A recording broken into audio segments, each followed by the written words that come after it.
Most of school is teaching you how to think and act in a way that's going to set you up for a profession. It doesn't actually teach you how to make money in most cases. The less debt you have means the more risk you can take, and the more risk you can take usually pays off in that kind of 40s and 50s. Even if that's just a family plan with just a will, making sure you go update your beneficiaries, and then we'll come back and give you the rest of it. 50% of Americans don't even have a will. I mean, that is just astonishing to me. What do you think is the reason for that? You get busy, you think I'll get to it, and then a lot of times people just don't like to think about it, right? You're just sitting there talking about your death and what you're passing on, and most people would rather avoid that conversation altogether. So if you could go back and give your younger self financial advice, what would it be?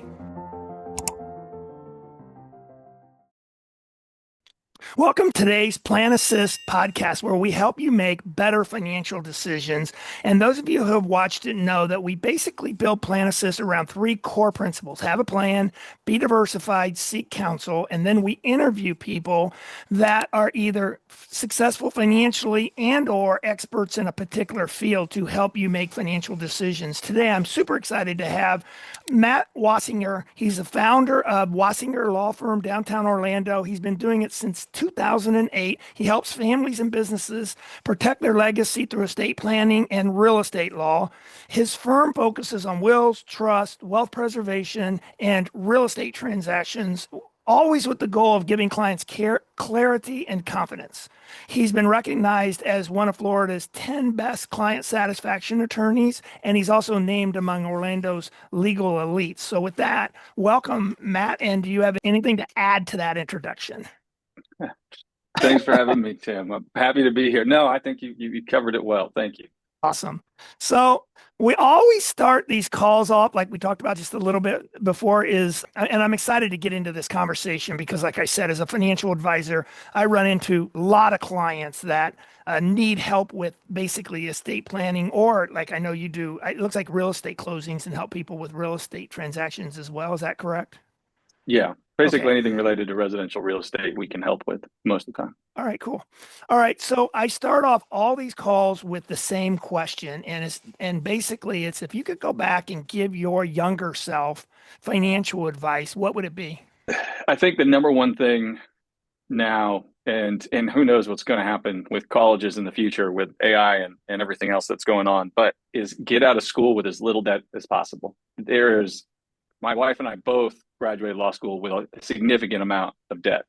And we know we were both lucky enough to come out of undergrad without any debt, but law school covered that and then some, basically. And unless you're going to one of the top 25 schools, like a Harvard, a Yale, a Notre Dame, somewhere where there is a tangible referral network of alumni that can get you in just about any door, get out with as little debt as possible.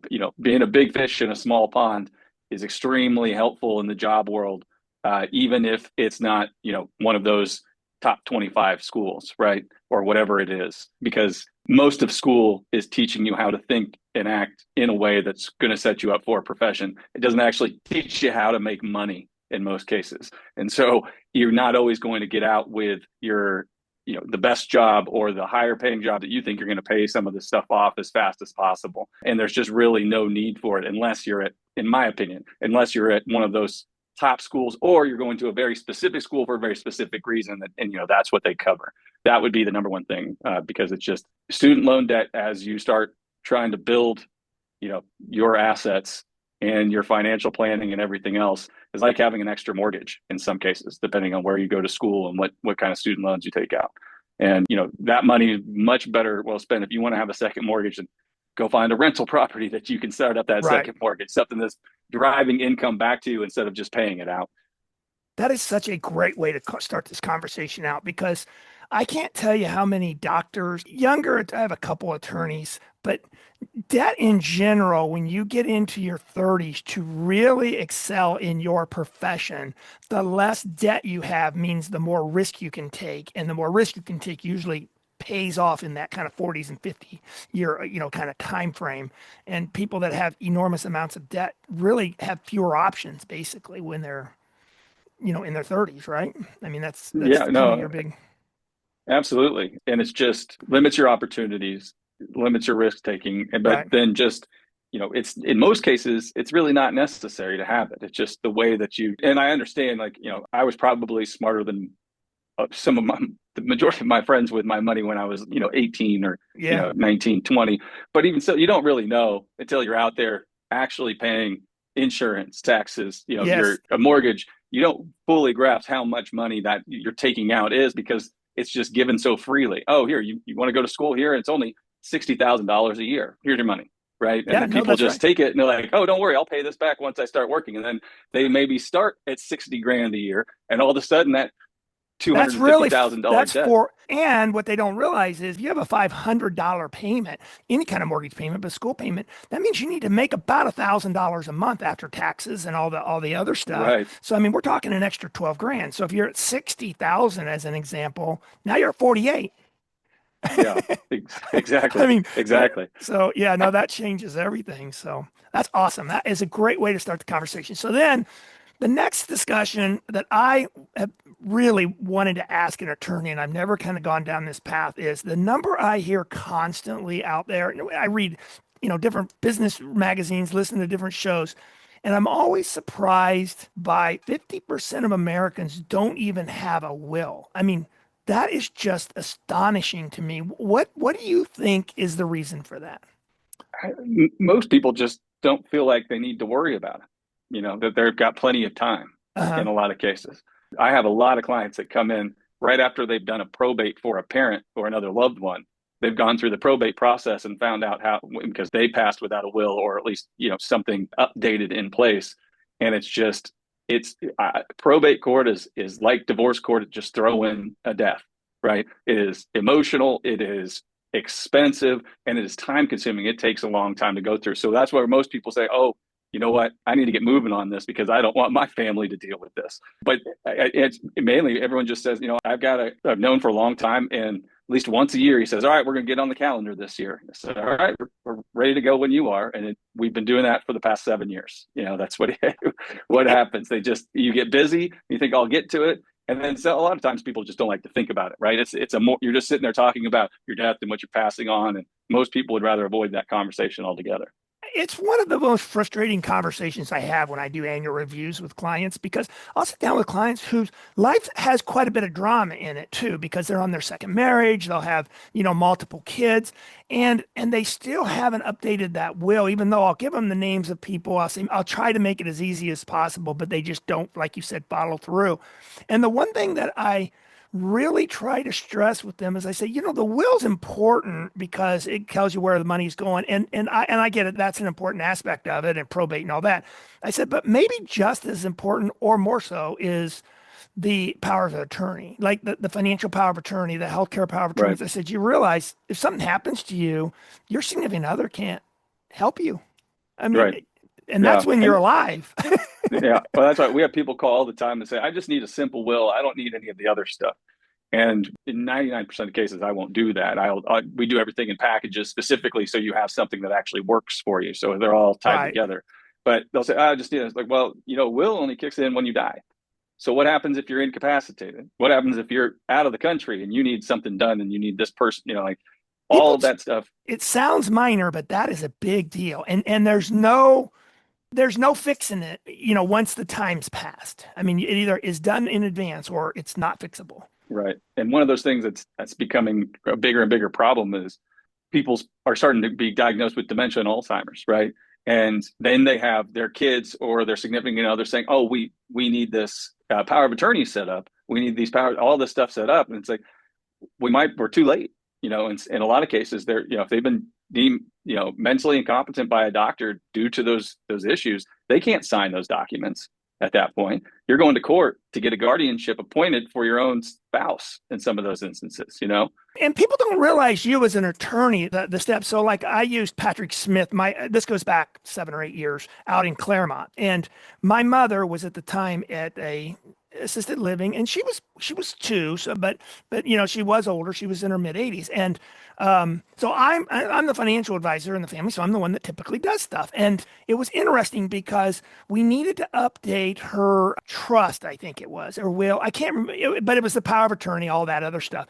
And Patrick Smith said, you know what? I'm good with updating all this stuff, but you can't sit in the room. You're not going to stand over her shoulder and ask her questions. She's got to be able to sit in the room by herself and answer those questions that I ask her. And then I have to be confident and comfortable with that. And, Right. and people don't realize that that's a pretty high bar.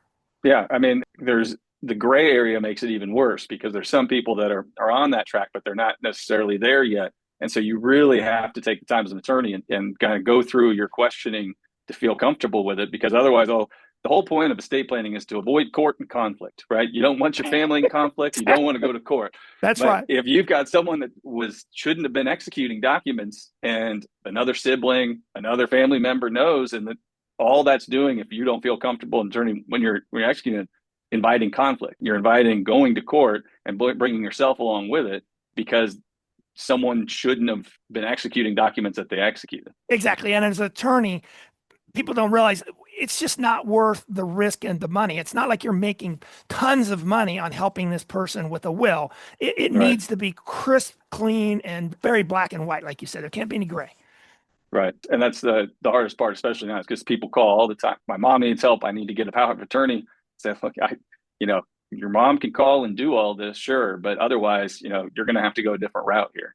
That kind of took me by surprise, though, to be honest. I mean, and I try to explain that to my clients as well. They don't realize that was a bit, that's right. Now, mom did fine. I mean, so she did it and got through it and all that because she was still two. She didn't have dementia or anything, but still, I Right. mean, like to your point. Well, then the other thing that people don't realize is that unless it's a spouse, you being in the room with your mother it waives her attorney-client privilege. Oh So my gosh, I did not know that. yeah, I've had clients that say, nope, we understand, we get that, and they'll put something in writing and they'll have one of their kids there just to kind of, be involved in the process. But most of the time I'd say, they can't come in because, if you want to talk to me about anything that you want to stay privileged, it has to be just the two of us. If it's not your significant other, you add a child or any other person, you waive that client privilege. That's a big deal, Yeah. actually. I didn't know that. Yeah. Wow. Okay, so we'll go to the next thing that I thought was very unique and really a good idea with you. So you have a interesting way to help clients because you have kind of three plans, the family plan, the trust plan, the wealth plan, which I really like that idea because it makes it simple. Clients can come in and say, you know what, this is what I'm looking for, dig in. Can you just talk a little bit about that and kind of how you came across that and kind of why you did that, I guess? So what I didn't like when I first started practicing about estate planning was it felt like, and this isn't true of all attorneys, obviously, just some, but it felt like people were doing a lot of stuff piecemeal. Oh, you need a will, and I got and a financial power of attorney, medical power of attorney gone, or they would also bill based on the amount of assets that they had, right? And so I wanted to take a more standard approach. I wanted everything to be in a package. So if you came to me and you said, I need a will, then I'm going to give you all the ancillary documents with it. And that's going to be your medical power of attorney, your living will, which is, Florida's do not resuscitate, HIPAA release, financial power of attorney, a deed if we need to redraft your deed, and then, the other little bells and whistles that we throw in there. But then I wanted it to be a flat fee. So like you said, they come in and I can give you a very clear picture. Okay, this family plan's a will plan. This got a will, all the ancillary documents. Here's where it's what it does. Here's what it doesn't do. And then the trust plan, same thing. That's everything in the will plan plus the trust and the ancillary documents. Here's what it does and doesn't do. And here's the range. Here's a price range and here's why. And here's a price range and here's Yep. why. And so we're upfront with them. It's clear of what they want to do because it's pretty easy to tell. Like, if you have a trust or you have only a will, there's going to be potential probate issues with only a will that you won't have with the trust, assuming it's, funded Funded. properly. Yeah, exactly. And then the wealth plan is just that extra step to give people help to fund their trust and make it very clear. This is why it costs this much. This is why it costs this much, and this is why it costs this much. But it's flat fee. What you came in for, it doesn't change no matter what your assets are. Now, of course, if you have to build on top of that foundational planning, that's a different Yeah, exactly. conversation. But the foundational planning itself shouldn't be complicated or hiding the ball, in my opinion. It should just be here's what it is, and here's what you get, and here's why. I really like that. And very transparent. Here you come in, here's the stuff I need. You start off with family plan in year 4 or 5, you're updating it. Okay, now we just, now you need more of the wealth plan as an example, but it allows Right. people to kind of pick and choose what makes the most sense for them and for their family and for kind of their specific situation. Which brings me to another interesting question that I've heard, but I'd be curious to hear what you think about this is in Florida, like I'll use me as an example. So I have my house in my name, in my wife's name, and then I have my daughter in, I think it's called the Lady Bird Trust or something. So she's Labor deed, yeah. Lady Bird deed. So my daughter would take over if we were to pass away. Now, what I understand by that is I'm part of a family of 5 kids. That wouldn't matter with my mom going to us kids because we're definitely going to sell the house. But I only have one child, so if she inherits the house via that ladybird deed, it doesn't change the price of the house or the if she moves into the house and homesteads that her taxes stay the same. Is that accurate or not accurate? Or do you even know? Okay, wait, are we talking about your past and your daughter's moving in at that Yes, point? exactly. Both Okay, of us no, have you get passed. it. She's now inherited the house via the ladybird deed. Yeah, you get it. The taxes will you'll get a step. They'll get a step up in basis. Okay. Is what we call it. Yeah. So it So doesn't change the it inherits. taxes. It won't. I mean, it typically won't unless you go to sell. Then you've got a basis from the date that you passed, and then there. So that's the real benefit. If they went and she decides she moves in, she decides to sell it after a year, she's not getting capital gains taxes on what you paid originally. Her basis got stepped up to with the date you Oh, passed, I got it. whatever the value is. And then so that way, if they're not needing to sell just to pay the taxes and things like that, which is the whole point of the idea. Right. So what do you see as just now, just kind of, kind of the biggest mistakes that you see kind of normal clients make, clients with $1 million net worth. And actually, I'll set this up a little bit. Again, I'm going to kind of use this is stuff I run into with my clients is one of the stats that I saw recently was 18% of households are worth $8 million in the US. 18%, which I thought it was really a high number, but 18%. But then when you pulled back the numbers and really dug into them, you realize actually only about 3 or 4% of the households are worth $1 million or more when you subtract the home. Not like Yeah. rental and stuff like that. So that number made a lot more sense to me. But my point is, one of the things people don't realize is just how concentrated their wealth is in their home. And that's good and bad, I guess. But I don't know how you fix that, but I just thought that was an interesting stat. What are kind of some of the big mistakes that you kind of see?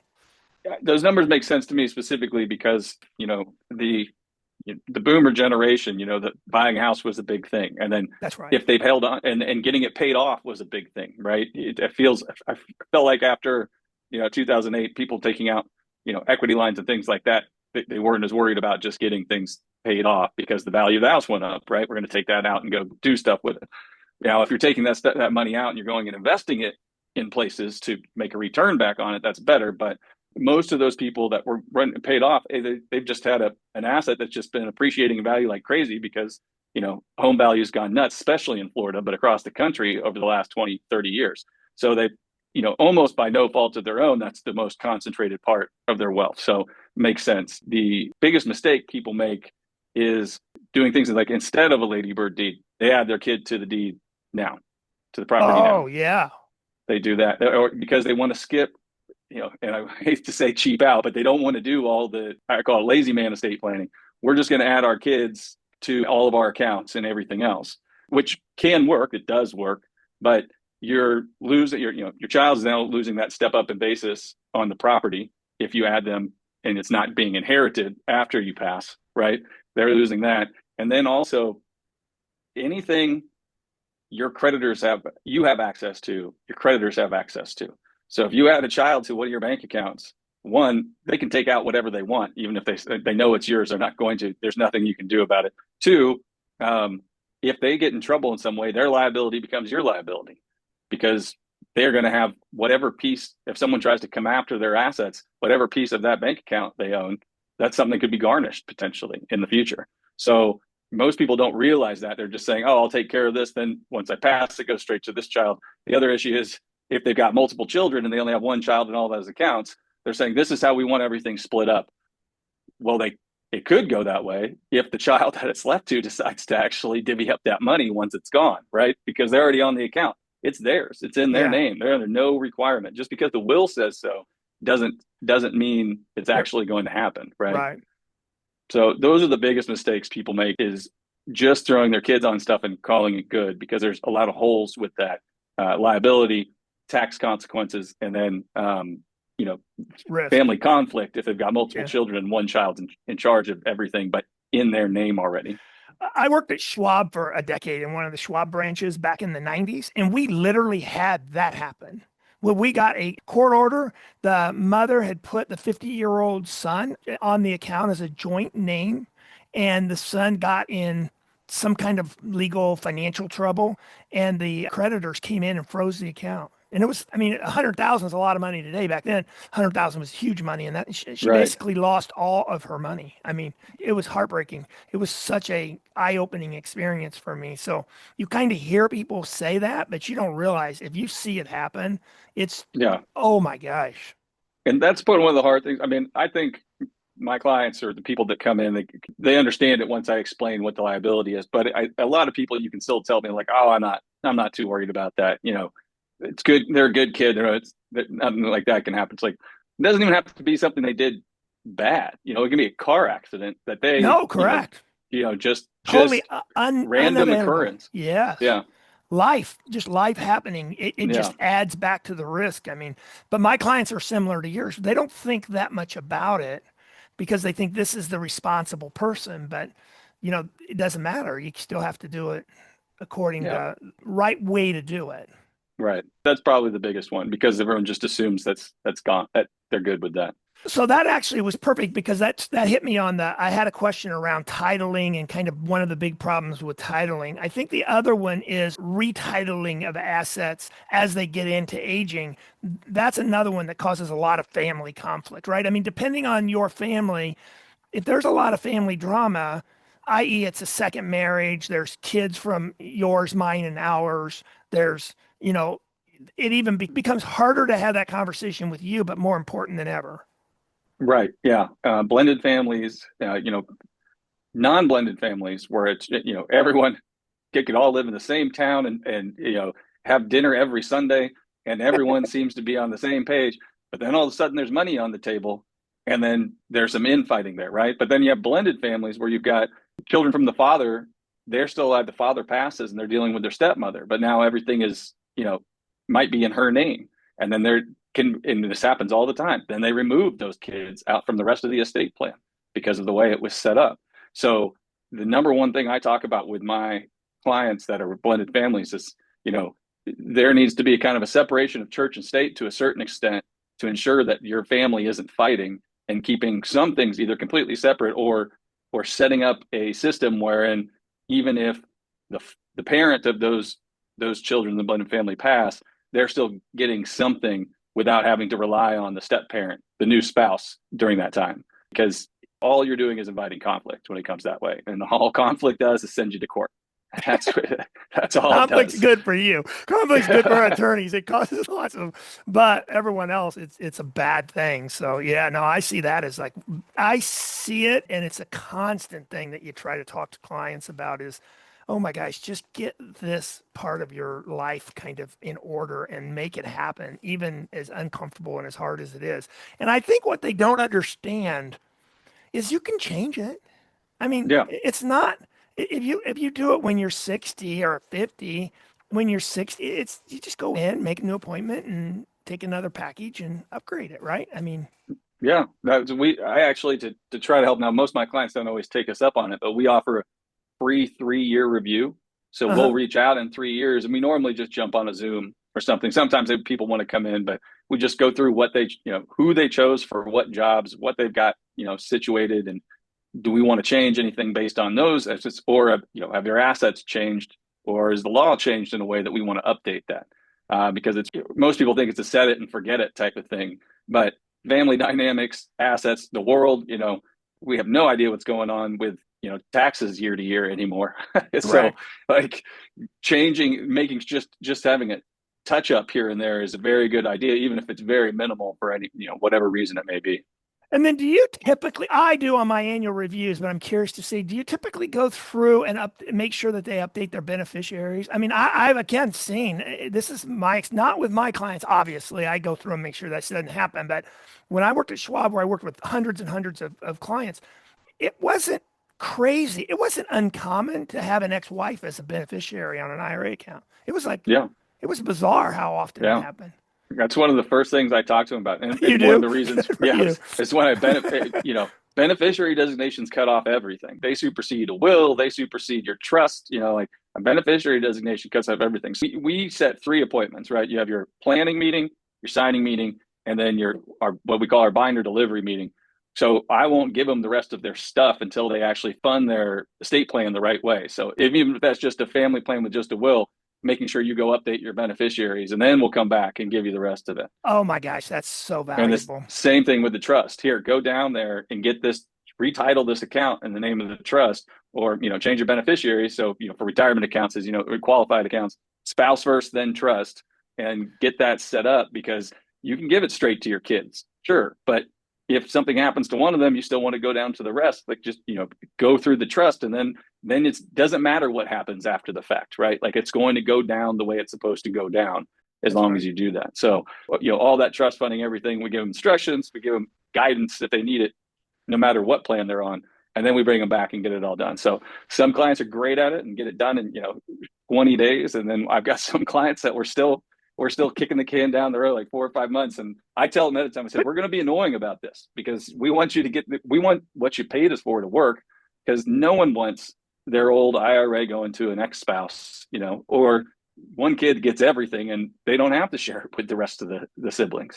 That's right. Well, and part of that's because of the new business model. So for instance, and what I mean by that is what's happened is people who are, pretty financially savvy, they don't really need a financial advisor. And I mean, I don't force it. I'm not one of those advisors that think everyone needs one, because I meet people who are very, very competent in kind of doing their investments. The part that they miss, though, and I get into this conversation regularly with potential clients, I guess, or prospects, or even family members, is just because you know what's going on, your significant other knows nothing. So if something happens to you, then they don't really even know kind of where they're standing. And then the other thing that happens with the kind of do-it-yourselfer is they miss the dotting of the I's. And it's things like you just said.